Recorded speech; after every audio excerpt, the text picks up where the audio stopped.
All right, guys, what's going on? Doc Jones back again. We're back again at the Doc Jones Studios. And folks, May the 7th, 2020 years. That's right, May 7th, 2020 years.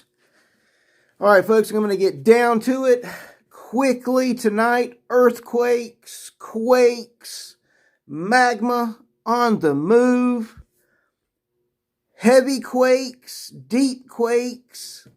Folks, we're going to get into some quaking tonight. We're quaking every day. The whole world is quaking. Well, we're going to get into it a little bit as quick as I can. I'm not going to try to hold y'all too late tonight, but I want to get into a little bit of the earthquakes if we can, and I'm going to include some volcanoes. And folks, then we'll get a little bit quickly into Comet Swan and what is going on with Comet Atlas, and maybe another shout out at the end. So thank y'all, folks. Thank you again, 36 subscribers. Thank you, folks. Thank you for those thumbs up. I believe I have y'all hit it 8 times, I believe, on my last video with the thumbs up, with the like button. Thank you so much. Appreciate it, guys. Thank y'all so much for those likes and those views. Appreciate it. And y'all viewing through the video. Thank you. All right, we're getting down to it. Earthquakes. And I got pictures. I got pictures of some volcanoes that you may have thought were just plain mountains. But no, they're volcanoes. So we're going to get into some pictures as well momentarily. We're going to go first off, folks. Last month, April 2020 years, we had 7 quakes of 6.0 magnitude or greater in the month of April. And you could tack on that extra one if you want to include that anomaly, the 4.5 that we thought was like a 6.6. Anyway, so yeah, so at least 7 quakes that we know of with a 6.0 magnitude or greater last month. Already digging in to this month of May. May the 2nd, we had that 6.6 quake in Greece, followed by the 5.4. Then we had Puerto Rico shaking and quaking, 5.3, a 4.6, then in Peru, a 5.7 on the 2nd. Then we swooped down into the 3rd over in the Cascadia subduction zone. Folks, out there in the Plate of Juan de Fuca, out there on the Pacific Ocean, off of Canada, Washington State, Oregon, down toward California.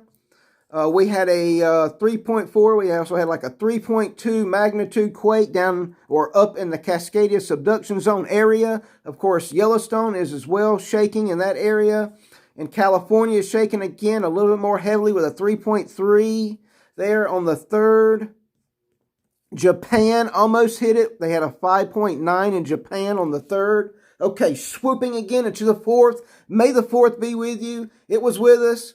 And we had, folks, we did as well. We had and I wasn't going to get into this, but we did have NEO Asteroid 2020 JJ that came on May the 4th, 2020.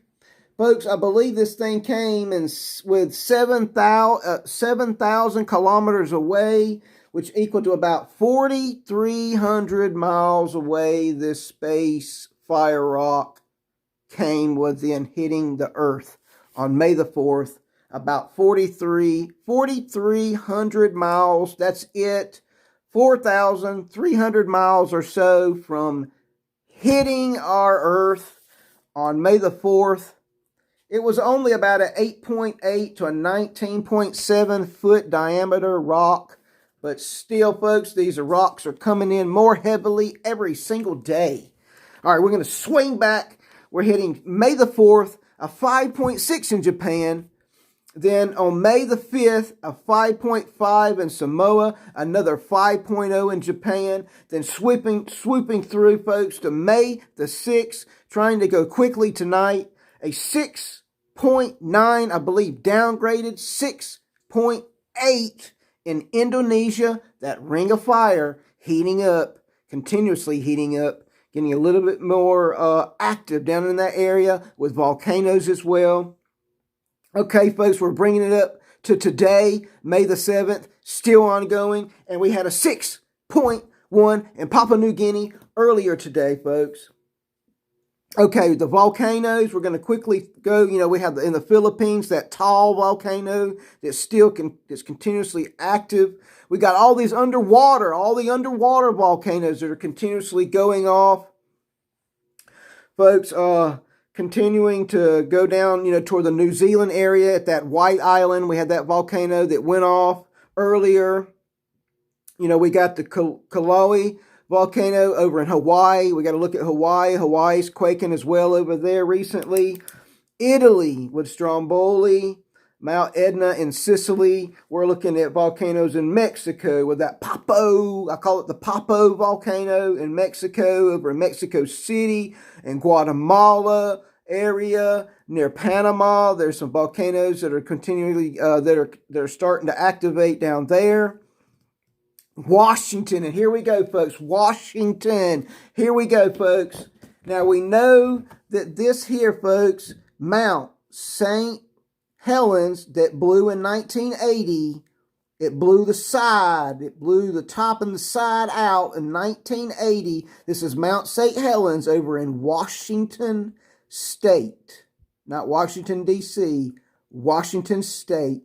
And if you count all these volcanoes / mountains, there's about 13 of them that run all the way down the west coast. They're all active. They're all strato volcanoes. All right, folks, that's number one. I've got some more, but I'm going to go ahead and go with another one, folks. Again, most people have heard of Mount Rainier. This is Mount Rainier. This thing almost has an elevation of almost 15,000 feet up. This one as well in Washington State on the west coast, Pacific Northwest, Cascadia subduction zone area, Mount Rainier. Again, continually, I got two more quickly. Thank you for holding on tonight. Mount Baker. Mount Baker, folks. Another huge mountain / volcano, strato volcano. I think. I know Mount St. Helens and Mount Rainier are. And one more tonight on the list. All of these coming from the state of Washington, folks. The state of Washington. Here we go, folks. This last one on the list, Mount Adams. Mount Adams, folks. All of these huge mountains that can become extremely active. Those are on my list tonight. We have had activity in the Mount St. Helens, Mount Rainier area. Just recently, there has been some small quakes between those two mountains in the state of Washington. Again, folks, we have to look. We have to be careful. Over in India, we've got volcanoes. Of course, Indonesia area. I'm going to go quickly. Japan, Chile, Alaska, Russia, Nicaragua, Bali, Congo. We've got a lot of volcanoes out there. We've got like 45, I believe, from what I've read and I've seen, that have become extremely active right now. All right, folks, we're going to continue to move on again tonight. Quickly moving on. Thank you once again for all y'all hanging on tonight. I just felt like I should bring you just a little bit of news. Dutch Sense. Go to him on YouTube. This guy's got it down as far as these earthquakes, the volcanoes, these activities. He's got it down to a science. Again, folks, we're going to look at Comet Atlas real quick. Comet Atlas is broken apart. Comet Atlas is in several pieces. Still, I guess, kind of on its way, on its orbit toward the sun. I'm sure, I guess, all of that will eventually burn off. I guess it's just in a lot of pieces. At first, it was like 2 pieces, then 3, then we saw 4 pieces, then 8. And so there's a lot of pieces of Comet Atlas. Again, now moving on to Comet Swan. Swooping in. Comet Swan, folks. Comet Swan, visible right now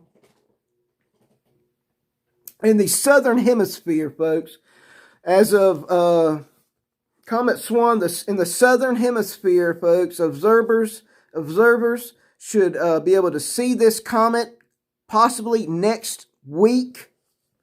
It possibly can get to a 2.5 magnitude brightness. Again, the lower the number, the brighter, the higher the number, the not so bright that the object is. So a 2.5 isn't extremely bright. It's a pretty bright comet. This thing should be green and a fuzzy looking blob, they say. Nemesis on YouTube. Some of this information I got from him.